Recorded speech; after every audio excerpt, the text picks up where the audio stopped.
What is this man doing? Well, this week in East Brunswick we'll find out as Dolly Vasta interviews this talented clown mime, Fred Yockers, in part 2 of her series on the Septemberfest and the people that made it happen. Also this week we'll follow up our story on the East Brunswick Triathalon.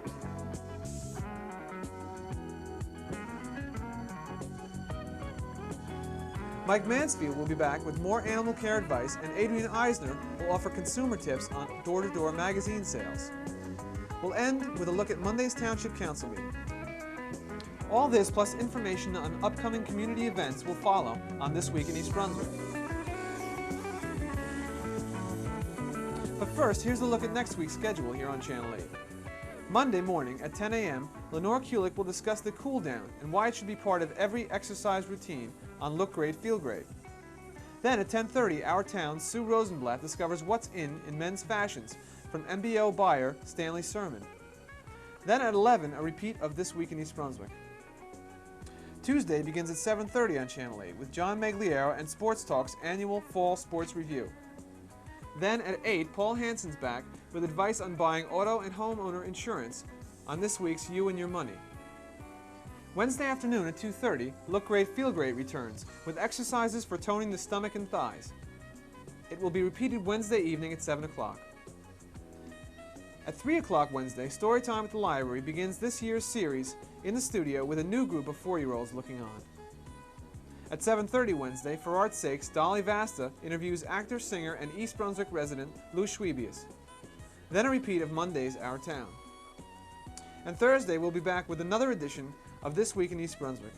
For complete information on repeat showings, just flip on Channel 8's new color program guide anytime. Now let's join Dolly Vasta. Hi, I'm Dolly Vasta, back with part 2 of our series on the Septemberfest. One of the fair's highlights was that delightful clown mime, Fred Yockers, also known as Fritz the Clown. Before we talk to Fritz, let's see him in action. Excuse me, young fellow with the blonde hair in the front row, could you come over here, please? Yeah. What's your name? Joel. What is it? Joel. Have a step up on the stage. Thanks, Joel. Joel, point to the sky, would you? Terrific. Keep pointing. Make a hook. Thanks.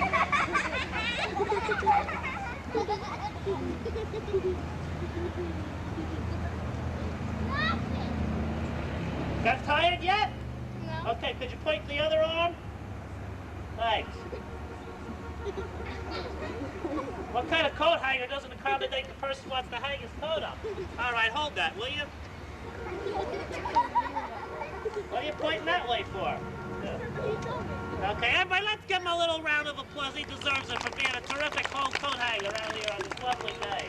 Thanks. Have a seat. All right, now, if you don't... Excuse me. Excuse me. I'll just pick up my hat. There. Now, I don't like a dirty stage, so if you don't mind, I'm just going to sweep up a little bit over here. Thank you. Now, ladies and gentlepersons, it gives me... Daniel! Daniel Brown! Daniel Brown! Daniel Brown! Daniel Brown! Daniel Brown! What's on my broom?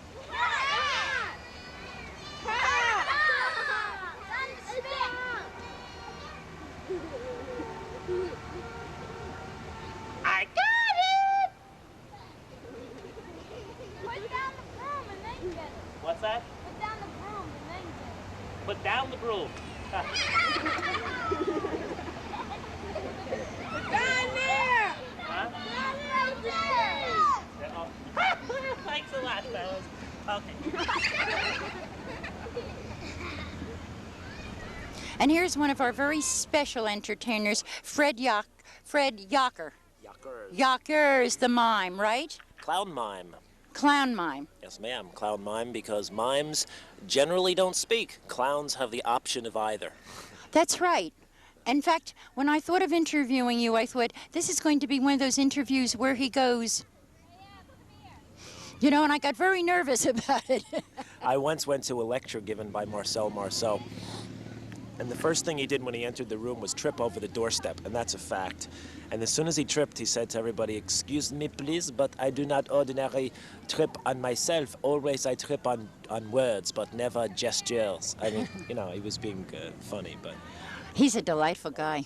But the truth is that clowns have the option of speech or non-speech, and it's a combination art. So we always consider ourselves one peg ahead of the mimes.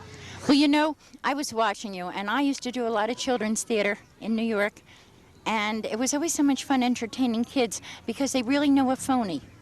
And they can spot a phony, and you have to be very sincere when you work to a children's audience. And I watched you before from the back, and boy, you were just great, and they responded to you so well. Well, that's a very good observation. The one comment I can have back to that is that the way it works for me from that perspective is that while those kids are detecting the phony, I am working so hard to not be the phony that I completely forget. And if you were to come up to me, as happened several times, and say, "Excuse me, Fred, I have something important to say," I couldn't respond because at that point I'm Fritz.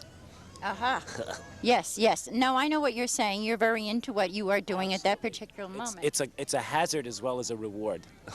Yeah, but it's a nice hazard. Oh, it's wonderful. It's wonderful to have that release and to be able to go completely inside yourself. Mm-hmm. Have you enjoyed yourself today? Oh, it's a marvelous day. It's a lovely breeze and a lovely river. Oh, no, lake, I'm sorry. Pond. Pond. Pond. Watering hole. Yes. Yeah, it's a nice time. And the people are lovely, too. The kids are nice. Well, you know, you did a whole lot into bringing them over into the entertainment, because it's always difficult at one of these festivals to get people to move, as you well know. But you really did the job that I wanted you to, and I am so grateful you got them over there. Well, that might have had to do with the cattle prod I used to do it. But no. Yes, it is. No, it's the function of a clown to be able to be somebody who can kind of go up to anybody. It's a ticket of admittance to people. They see a clown, and it's instantly... That's why I like to have all of the technical out of the way before the clown is there, because anytime that you're operating and functioning, you see, it's always... You have to be constantly on, and that's what people see. I've had so much of my fill of the clown who says, "Hi!" You know, it's one side and then there's the other side, and I hate to see. I think a clown should be always on. Well, you were funny and you impressed tremendously Dr. Price, who was down here from the NJSCA. So that was a marvelous compliment to you too. Yes, of course we've all been battling these little bugs and bees that fly in front of us. So you know, I don't want anybody to adjust their television set thinking that they have a problem with this set. It's really here. Anyway, listen, one last question before I let you go. I know you're warm and you've been hanging around here for a while. No, of course not. You want to get paid. That's why you're hanging around here. Do you have any aspirations like to go with the Ringling Brothers? I've been with Ringling Brothers. Aha. No aspiration whatsoever to be back there. I bet you weren't ready for that, huh? No, I wasn't. That was, yeah, I'm sitting here saying, oh, good, I've got an answer for what he's going to say, and now I'm going to ask you why not. My career started, if you want to say that, with Ringling Brothers. Am I talking loud enough? Yeah. Yeah. 14 years ago. Mm-hmm. No, 13 years ago. I went to their clown school. I went through the school, which is admittance to their circus.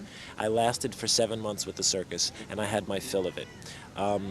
The circus is a marvelous thing. There are infinitely better circuses in the world if you don't like to watch so much happening at once. The basic problem with clowns and the Ringling Brothers Circus is that you're programmed to do what they want you to do. And if you have any creative leanings whatsoever, you have to fit it into very specific time slots. And usually people last a year or maybe 2, and then they leave. And the tragic thing about it is that it could be otherwise, but they choose to have it that way. They get a great big turnover. And so I've been there, and I don't want to go back.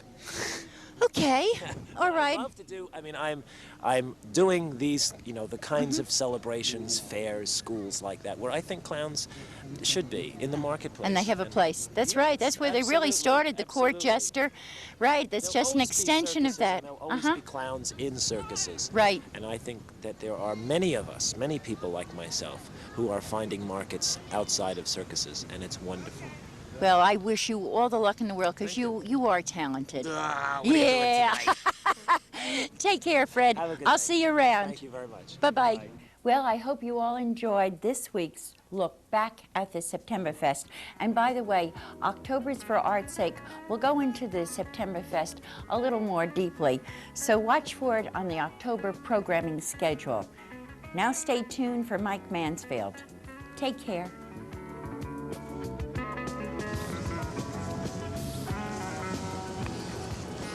How do you do today? I'm Special Officer Mike Mansfield, East Brunswick Animal Control. I wanted to talk to you a few minutes about choosing the right dog for your home. When you go to choose the right dog, first of all, it's a commitment for the life of the animal, whether it lifespan be 7 years or 20 years. It's a commitment that in most cases the mother ends up being stuck with it. All puppies are cute. Every breed of puppy is cute. But when they grow up to be large, floppy-eared dogs that drool, or they can grow up to be aggressive dogs because you chose the wrong breed. It tends to be aggressive when it grows up. You should always go to the library, read on the dogs, read on what they were bred for, and working dogs, what they did. Dachshunds were hunting dogs. Lhasa Apsos are protection dogs for Tibetan monks. German Shepherds, Doberman Pinschers, they're all guard dogs. Irish Setters, Golden Retrievers, Black Labs, they're all retrieving dogs. They all need different types of exercise, different types of discipline, different types of room to run. So when you pick out a dog, make sure he's going to fit your environment and not find out 6 months later that it was a mistake. You're out of the money and the animal is given away and he doesn't understand what he's done wrong. When it comes time for you to purchase the puppy, after you've checked on all the breeds and decided which one you want to know the parents. You would like to see the parents of the puppy you're purchasing. In many cases at the pet shops and puppy mills you cannot do this. I recommend that you do see the parents, at least the mother. You play with them, touch them, see what their disposition is, see how they act towards strangers. This way you'll know that whether the dog, or a better chance of knowing whether the dog is going to be sickly or a biter or whatever. Papers mean nothing. Papers only tell you who the parent was. They don't tell you what they look like. They don't tell you whether they were good bred, if they were vicious or had deformed hips. Some of the problems you also want to look for today when you're purchasing some of the purebred dogs would be having the eyes checked in collies, that they tend to go blind at a young age, or when they get older they go blind. It's caused by too much close breeding. You want to make sure that the parents, the bloodline is far apart and they're not inbreeding. German Shepherds, if you buy a German Shepherd, you should have it certified that it does not have hip dysplasia. It means that the veterinarian would have certification of the parents, the hips that they've been x-rayed and are good hips. There's many, many things you need to check on before you purchase a puppy. Pet shops are governed that any animal they sell, any animal you buy, you should take the animal to the vet within 14 days. You should take it the same day you purchase it, whether you get it from an animal shelter or a pet shop or a breeder. Consumer Affairs has a program where if within 14 days the animal is sick, you have certain rights where the pet shop must pay for some of the vet bills and assist you. Should you have any problems with the puppy, I'd advise you to call your Consumer Affairs department. Remember, though the children love puppies and they're all cute, haven't never in my life seen an ugly puppy, children tire of them as soon as they become adults. Then mother ends up taking care of the dog and she becomes angry that she's stuck with the dog. And the situation just doesn't work out, and approximately a year later, the dogs are ending up in the shelters. So please choose your pets properly and put some time and effort into it. This is Mike Mansfield. If you have any other questions about pet care, you can reach me at the East Brunswick Animal Control at 390-6960. Please help curb the pet overpopulation by having your animal spayed or neutered. Step into the past at the 8th Annual Historic District Village Fair to be held on Saturday, September 29th. Cosman Street will be transformed into an oasis of arts and crafts, antiques, and live entertainment as we celebrate the village's past, present, and future. So join us at the fair on the 29th from 10 a.m. till 5 p.m. For further information, call 257-8825. Several weeks back, Channel 8 covered the first East Brunswick Triathalon. Proceeds from that event will benefit the American Diabetes Association, and today, Carol Phillips is in the studio with Dr. Lou Strugatz of the Triathalon Club and Dale Stillman of the ADA. First, Lou, can you tell me how the whole idea for a triathlon originated, to have one in East Brunswick? Well, one morning I was out running, minding my own business, and I met a fellow named Bill Zucker. And he had been running a 10K in East Brunswick for many years. It was very successful, and he decided that triathlons being very popular now, it would be a good time to try to run one in East Brunswick. How exactly did the American Diabetes Association become involved in the triathlon here? Well, he asked me to help him, and one of the stipulations I made was that the proceeds would go to a charity. And I liked diabetes because I had done research in that field for about 5 years in New York.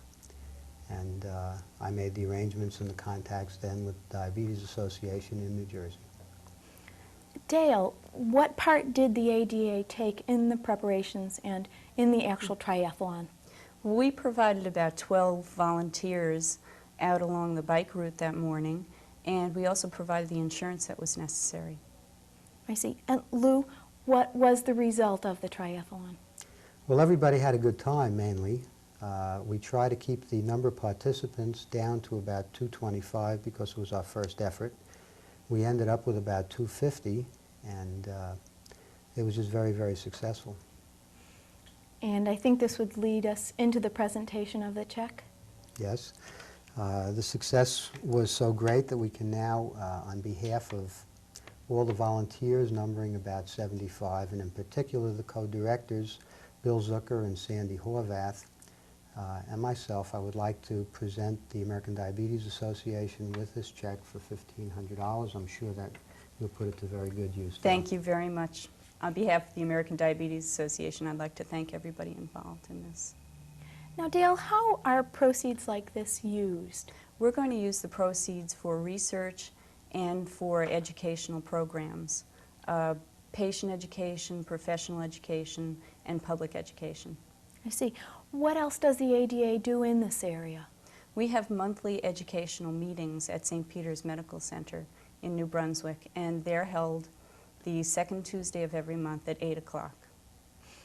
If people are interested in joining the American Diabetes Association or working with you, whom could they contact? They could call me at 257-7948.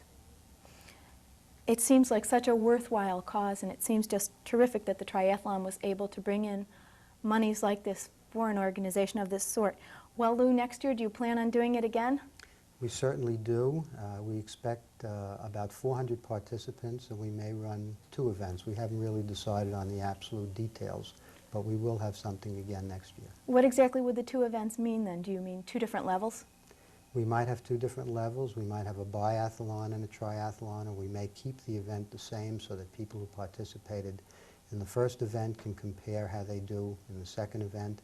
And then we may have a second triathlon that might increase the distances some, but we really haven't decided that yet. Well, it sounds like fun. We'll look forward to hearing more about it come next year. And for This Week in East Brunswick, this is Carol Phillips.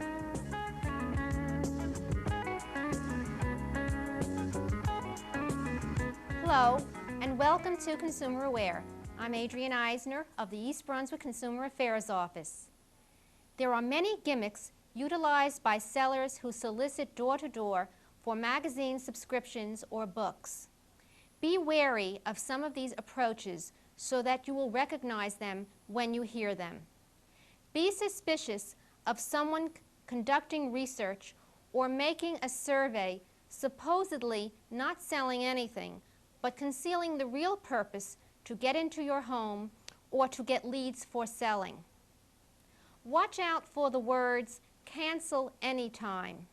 There may be a limited time privilege of cancellation, but don't be enticed by a promise of any time unless it is written into the contract. Don't sign anything unless you know what it is, and don't sign a contract unless you actually plan to fulfill it. In selling magazines, there are variations of false or misleading sympathy appeals, such as "I'm working my way through college," "I'm helping to support my family," or "being the victim of some disaster." Without adequate explanation, the magazine appeal, "This will cost you only a few cents a week," can be very misleading. Actually, you do not pay the cost each week. You sign a contract to pay a certain amount of dollars by the month. Maybe as long as 30 months will be the length of the contract, which can amount eventually to a hefty sum. Another common appeal is one which states that you have been specially selected for a prize.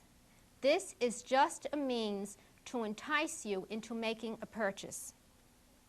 Be wary of representations or implications that an offer of magazines or books is connected in any way with your child's school, or that your child cannot succeed in school unless you make the purchase. Be suspicious of an appeal that says that you are being offered a special price and that the books will cost more later on. The sign now or never again approach. There are many reputable companies and salespeople in the business of direct selling of magazines, books, and reference books. They do not use the gimmicks that I've just described. So carefully read any contract you sign and avoid doing business with salespeople who use the gimmicks that we've talked about today. If you have any questions about purchases of any types or purchases of magazine subscriptions, please call us at the East Brunswick Consumer Affairs Office. Our telephone number is 390-6954. Our office is located in the Municipal Building. Thank you for joining me on Consumer Aware.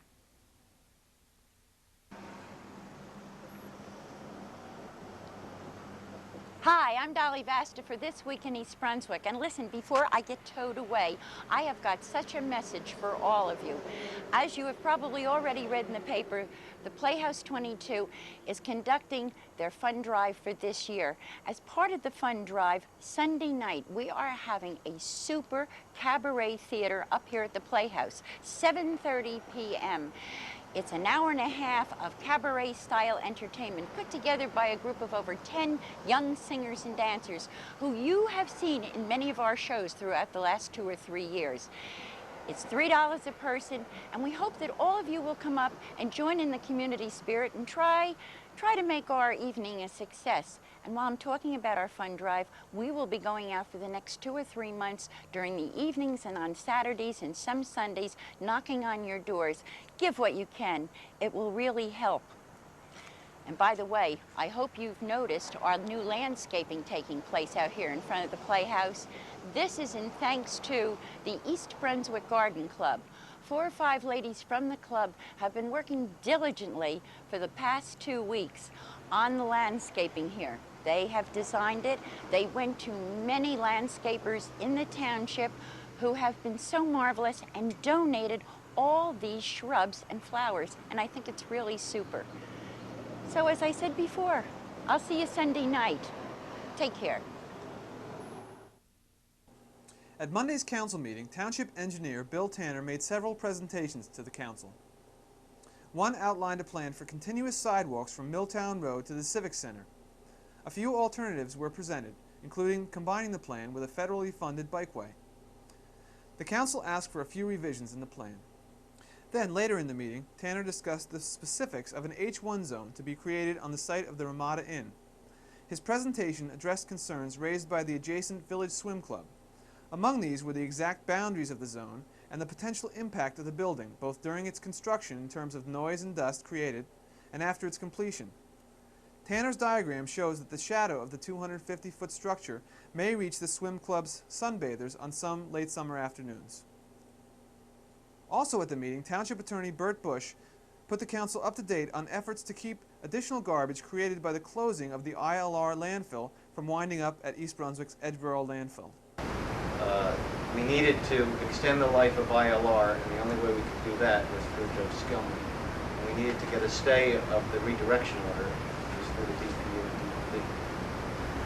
After a hearing, Judge Skillman basically said, I realize that ILR has been scheduled to be closed for the past 2 years.